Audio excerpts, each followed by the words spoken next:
Hey guys, welcome back to our channel Ram Infotech Karnataka. ಇವತ್ತು ನೀವೇನಾದರೂ ಹೊಸ ಲ್ಯಾಪ್ಟಾಪ್ ಏನಾದರೂ ಪರ್ಚೇಸ್ ಮಾಡ್ತಾ ಇದ್ದೀರ ಅಂದರೆ ಲ್ಯಾಪ್ಟಾಪ್ ಪರ್ಚೇಸ್ ಮಾಡೋಕ್ಕೆ ಏನೇನು ಬೇಸಿಕ್ ಥಿಂಗ್ಸ್ ಇರಬೇಕು. ನಮ್ಮ ಕನ್ನಡದ ಕಂಟೆಂಟಲ್ಲಿ ಇಷ್ಟು ಈ ಲ್ಯಾಪ್ಟಾಪ್ ತಂದರೆ ಬೆಸ್ಟ್ ಆಗಿರುತ್ತೆ ಅಂತ ಹೇಳಿದ್ದಾರೆ. ಆದರೆ ಯಾವ ಬೇಸಿಸ್ ಮೇಲೆ ನೀವು ಲ್ಯಾಪ್ಟಾಪ್ ಪರ್ಚೇಸ್ ಮಾಡಿರಿ ಅಂತ ವಿಡಿಯೋ ಮಾಡಿಲ್ಲ. ಅದಕ್ಕೋಸ್ಕರ ಇವತ್ತು ಒಂದು ಕೀ ಪಾಯಿಂಟ್ಸ್ ಮಾಡಿದ್ದೀನಿ. ಆ ಪಾಯಿಂಟ್ಸ್ ಮುಖಾಂತರ ನಿಮಗೆ ತಿಳಿಸ್ಕೊಡ್ತೀನಿ ಯಾವ ಲ್ಯಾಪ್ಟಾಪು ನಿಮಗೆ ಯಾವುದು ಸೂಟಬಲ್ ಆಗುತ್ತೆ ಅನ್ನೋದನ್ನ ತಿಳಿಸ್ಕೊಡ್ತೀನಿ. ನೀವಿನ್ನೂ ನಮ್ಮ ಚಾನಲ್ನ ಸಬ್ಸ್ಕ್ರೈಬ್ ಆಗಿಲ್ಲ ಅಂದರೆ ಸಬ್ಸ್ಕ್ರೈಬ್ ಆಗಿ, ಪಕ್ಕದಲ್ಲೇ ಕಾಣೋ ಬೆಲ್ ಐಕನ್ ಒತ್ತಿ. ಇದರಿಂದ ಹೆಚ್ಚಿನ ವಿಡಿಯೋಸು ನಾನು ಟೆಕ್ ಬಗ್ಗೆ ಮಾಡ್ತಾ ಇರ್ತೀನಿ, ಈಗ ನಿಮಗೆ ನೋಟಿಫಿಕೇಶನ್ ಆಗಿ ಬರುತ್ತೆ. ಈಗ ತಡ ಯಾಕೆ ಮಾಡೋದು, ಆ ಫಸ್ಟ್ ಪಾಯಿಂಟ್ ಏನಂತ ನೋಡೋಣ. Purpose and usage. ನೀವು ಯಾವ ಪರ್ಪಸ್ಸಿಗೆ ಮತ್ತು ನಿಮ್ಮ ಯೂಸೇಜ್ ಏನಂತೆ ಅದ್ರ ತಕ್ಕ ರೀತಿಯಲ್ಲಿ ನೀವು ನಿಮಗೆ ಯಾವ ಲ್ಯಾಪ್ಟಾಪ್ ಬೇಕು ಅನ್ನೋದನ್ನ ನೀವು ಸೆಲೆಕ್ಟ್ ಮಾಡ್ಬೋದು. ಫಸ್ಟ್ ಅಂದರೆ ಆಫೀಸ್ ವರ್ಕ್ಗೆ, ಇಲ್ಲ ನೀವೇನಾದರೂ ಯೂಟ್ಯೂಬ್ ಸ್ಟ್ರೀಮಿಂಗ್ ಮಾಡ್ತೀರಾ ಅಂದರೆ ಅವರಿಗೆ i3 Ryzen 3 8GB ರ್ಯಾಮ್ ಹೊಂದಿರುವಂಥ ಲ್ಯಾಪ್ಟಾಪು, ಅದು ಯಾವುದೇ ಕಂಪ್ನಿ ಆಗಿರಲಿ, ಈ ಲ್ಯಾಪ್ಟಾಪು ನಿಮಗೆ ಸೂಟಬಲ್ ಆಗಿರುತ್ತೆ. ಎರಡನೇ ಪಾಯಿಂಟ್ ಏನಪ್ಪ ಅಂದರೆ ಸ್ಟೂಡೆಂಟ್ ಯೂಸೇಜ್. ಸ್ಟೂಡೆಂಟ್ಗೆ ಕೆಲವರು ಕೋಡಿಂಗ್ ಮಾಡ್ತಾ ಇರ್ತಾರೆ, ಕೆಲವರು ಅಸೈನ್ಮೆಂಟ್ ಇರುತ್ತೆ, ಕೆಲವರು ರಿಸರ್ಚ್ ಇರುತ್ತೆ, ಮತ್ತು ಕೋಡಿಂಗ್ ಏನೋ ಅಷ್ಟೊಂದು ಡೆಪ್ತ ಮಾಡಲ್ಲ, ಲೈಟ್ ಕೋಡಿಂಗ್ ಇರುತ್ತೆ. ಅವರಿಗೆ ಯಾವ ಥರದ್ದು ಲ್ಯಾಪ್ಟಾಪ್ ಬೇಕು ಅಂದರೆ i5 Ryzen 5 8GB RAM SSD storage ಹೊಂದಿರುವಂತಹ ಲ್ಯಾಪ್ಟಾಪ್ ಅವರಿಗೆ ತುಂಬ ಅವಶ್ಯಕತೆ ಇರುತ್ತೆ. ಮೂರನೇದೇನಪ್ಪ ಅಂತಂದರೆ ಗೇಮಿಂಗ್ ಲ್ಯಾಪ್ಟಾಪ್ಸ್. ನೀವು ಏನಾದರೂ ಗೇಮಿಂಗ್ ಗೇಮ್ ಆಡ್ತೀರ ಅಂದರೆ ನಿಮಗೆ ಯಾವ ಥರದ್ದು ಲ್ಯಾಪ್ಟಾಪ್ ಬೇಕು ಅಂದರೆ ಅದಕ್ಕೆ ಡಿಟೆಕ್ಟೆಡ್ ಗ್ರಾಫಿಕ್ಸ್ ಕಾರ್ಡ್ ಹೊಂದಿರಬೇಕು ಆ ಲ್ಯಾಪ್ಟಾಪು. ನೆಕ್ಸ್ಟ್ ಅದರಲ್ಲಿ 16GB ರ್ಯಾಮ್ ಒಳಗಡೆ ಹೊಂದಿದ್ದು, ಇಂಟೆಲ್ i7 ಕೋರ್ ಆಗಿರ್ಬೋದು, ಇಲ್ಲಾಂದರೆ Ryzen 7 ಕೋರ್ ಆಗಿರ್ಬೋದು.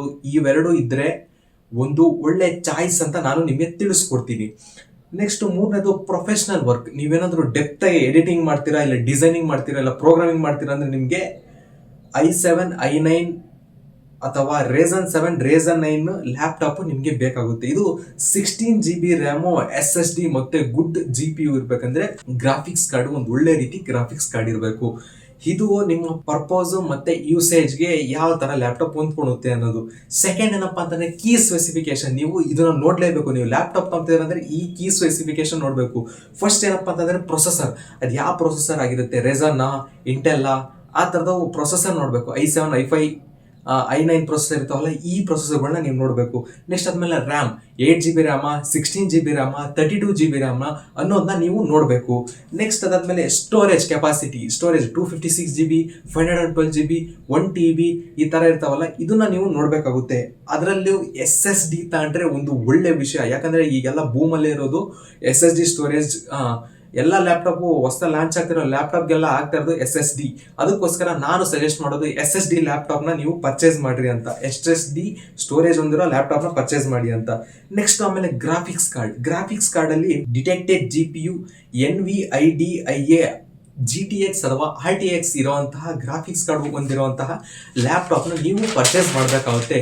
ಇದರಿಂದ ನಿಮಗೆ ನಿಮ್ಮ ಲ್ಯಾಪ್ಟಾಪು ಯಾವುದೇ ಲ್ಯಾಗ್ ಆಗದಂಗೆ ಕಂಪ್ಲೀಟಾಗಿ ಸ್ಮೂತಾಗಿ ಮೂವ್ ಆಗ್ತಾ ಇರುತ್ತೆ. ಅದಕ್ಕೋಸ್ಕರ ನೀವು ಒಳ್ಳೆ ಗ್ರಾಫಿಕ್ಸ್ ಕಾರ್ಡ್ ಅಂತಹ ಲ್ಯಾಪ್ಟಾಪ್ನ ಪರ್ಚೇಸ್ ಮಾಡಿರಿ. ನೆಕ್ಸ್ಟ್ ಇದಾದಮೇಲೆ ಮೇನ್ ಮ್ಯಾಟ್ರ್ ಏನಪ್ಪ ಅಂತಂದರೆ ಬ್ಯಾಟ್ರಿ ಲೈಫು. ಬ್ಯಾಟ್ರಿ ಲೈಫ್ ನೀವೇನಾದರೂ ಟ್ರಾವೆಲ್ ಮಾಡ್ತಾ ಇದ್ದೀರ ಅಂದರೆ ಅಲ್ಲಿಗೂ ನಿಮಗೂ ಬೇಕಾಗುತ್ತೆ ಲ್ಯಾಪ್ಟಾಪು. ಚಾರ್ಜ್ ಇಲ್ಲ ಅಂದರೆ ಏನಾಗುತ್ತೆ, ಅಲ್ಲಿ ಹೊರಗಡೆ ಹೋದಾಗ ಚಾರ್ಜ್ ಮಾಡ್ಕೊಳಕ್ಕಾಗಲ್ಲ.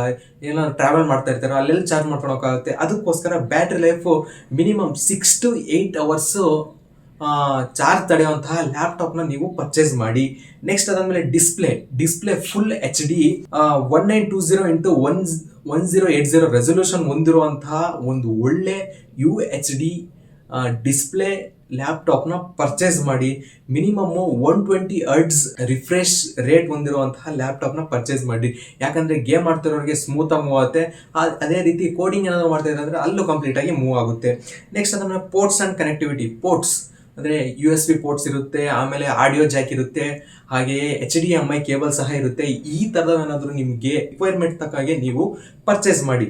ನೆಕ್ಸ್ಟ್ ಇದಾದಮೇಲೆ ಬಿಲ್ಡ್ ಕ್ವಾಲಿಟಿ ಅಂದರೆ ಎಷ್ಟು ಲೈಟ್ ವೆಯ್ಟ್ ಇದೆ, ಸ್ಲಿಮ್ ಇದೆಯಾ, ನೋಟ್ಬುಕ್ ಸೈಜ್ ಇದೆಯಾ, ಅಥವಾ ಸ್ಟ್ಯಾಂಡರ್ಡ್ ಬಿಲ್ಡ್ ಕ್ವಾಲಿಟಿ ಅಂದರೆ ಮೆಟಲ್ ಇದ್ದಾಗಿದೆಯಾ, ಪ್ಲಾಸ್ಟಿಕ್ ಇದ್ದಾಗಿದೆಯಾ, ಇದು ಯಾವ ಥರ ಪ್ರೊಟೆಕ್ಟಿವ್ ಆಗಿದೆ, ಇದನ್ನ ಎಲ್ಲ ನೀವು ತಿಳ್ಕೊಳಕ್ಕೆ ಬಿಲ್ಡ್ ಕ್ವಾಲಿಟಿ ಅಂತಾರೆ. ಈ ಬಿಲ್ಡ್ ಕ್ವಾಲಿಟಿ ಅನ್ನೋದು ತುಂಬಾ ಇಂಪಾರ್ಟೆಂಟ್. ಯಾಕಂದ್ರೆ ನಿಮ್ಮ ಲ್ಯಾಪ್ಟಾಪ್ ಕ್ಯಾರಿ ಮಾಡೋಕೆ ಈಸಿ ಆಗುತ್ತೆ. ಅದಕ್ಕೋಸ್ಕರ ಥಿನ್ ಅಂಡ್ ಲೈಟ್ ಆಗಿರೋ ಲ್ಯಾಪ್ಟಾಪ್ನ ಪರ್ಚೇಸ್ ಮಾಡಿ.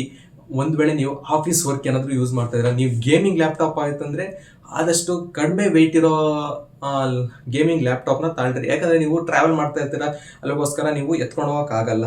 ನೆಕ್ಸ್ಟ್ ಅದಾದಮೇಲೆ brand and warranty. Fifth point ಏನಪ್ಪ ಅಂತಂದರೆ ಬ್ರ್ಯಾಂಡ್ ಆ್ಯಂಡ್ ವಾರಂಟಿ. ನೀವು ಬ್ರ್ಯಾಂಡ್ಗಳು ಮೋಸ್ಟ್ ಪಾಪ್ಯುಲರ್ ಬ್ರ್ಯಾಂಡ್ಸ್ ಯಾವುದು ಎಚ್ ಪಿ, ಲೆನೋವೋ, ಡೆಲ್ಲು, ಈ ಥರ ಲ್ಯಾಪ್ಟಾಪ್ಸ್ ಬ್ರ್ಯಾಂಡ್ಗಳೆಲ್ಲ ಇದ್ದಾವೆ. ಆ ಬ್ರ್ಯಾಂಡ್ಗಳನ್ನ ನಾನು ಸಜೆಸ್ಟ್ ಮಾಡ್ತೀನಿ. ಫಸ್ಟ್ ಯಾವುದಪ್ಪ ಅಂದರೆ Lenovo, second H P, third Dell, ಅದೇ ರೀತಿ ಏಸರು, ಇನ್ನು ಇಂಟೆಲ್ಲು ಮಸ್ತಾಗಿದ್ದಾವೆ. ನಿಮ್ಮ ಪ್ರೈಸಿಗೆ ತಕ್ಕಂತೆ ನೀವು ಒಳ್ಳೆ ಲ್ಯಾಪ್ಟಾಪ್ನ ಸೆಲೆಕ್ಟ್ ಮಾಡಿ. ಅದರಲ್ಲೂ ಈ ಬ್ರ್ಯಾಂಡ್ಗಳು ಏನಿದಾವೆ ಅವನ್ನ ಸೆಲೆಕ್ಟ್ ಮಾಡಿ ನೀವು. ನೆಕ್ಸ್ಟ್ ಅದಾದಮೇಲೆ ವಾರಂಟಿ. 1 ವರ್ಷ ವಾರಂಟಿ ಕಂಪ್ನಿ ಕೂಡ ಕೊಟ್ಟಿರ್ತಾರೆ. ನೀವು ಎಕ್ಸ್ಟೆಂಡೆಡ್ ವಾರಂಟಿ ತಗೊಳ್ಳಿ. ಅದರಿಂದ ನಿಮ್ಮ ಲ್ಯಾಪ್ಟಾಪ್ ಏನಿದೆ ನೀವು ಸೆಕ್ಯೂರ್ ಆಗಿ ನೋಡ್ಕೊಬೋದು. ಇದಾಗಿತ್ತು ಇವತ್ತಿನ ವಿಡಿಯೋ. ಈ ಮಾಹಿತಿ ನಿಮಗೆ ಇಷ್ಟ ಆಗಿದ್ರೆ ತಪ್ಪದೇ ಸಬ್ಸ್ಕ್ರೈಬ್ ಮಾಡಿ ಮತ್ತೆ ಒಂದು ಲೈಕ್ ಕೊಡಿ. Thanks for watching. ಧನ್ಯವಾದಗಳು.